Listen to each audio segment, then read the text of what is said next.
Hey everybody, welcome back to the channel, and if you're not subscribed, smash that subscribe button, hit the notification bell so you know about new videos uploaded to the channel. And we are back today with our 2021 Dodge Ram TRX supercharged pickup truck.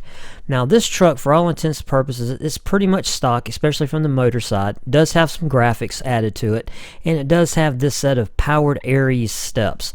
Now these are only some of the first mods that are coming for this truck, and today we're cutting off the mufflers and we're going to straight pipe it. Now this is the straight pipe kit. As you can see, it's basically just an insert where you take out where the mufflers are, replace it with this. It comes with the clamps that are needed, and the truck, the stock unit, comes off on the front side with the clamps, but on the back side it's a little more tricky. You have to actually cut the pipes on the back side, which, you know, it was a pain, but it really wasn't that big of a deal. And I'll give you a shot of the undercarriage of the truck. Now the compartment up in here is really tight. You can see there in the yellow and blue, that's actually a shock absorber that goes to the rear end.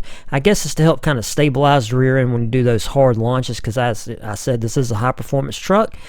And you got to look here of the two mufflers. They're not very big, they're very small, I guess to make it less restrictive from the factory. But right up here, you can see where I'm about to shine the light. Those are the two clamps. So all you need to do is undo those two clamps right there, and this piece will start to come out. So we're going to go ahead and get this straight pipe on and see what it yields you, and I'm going to leave you now with what the product of straight piping this truck is.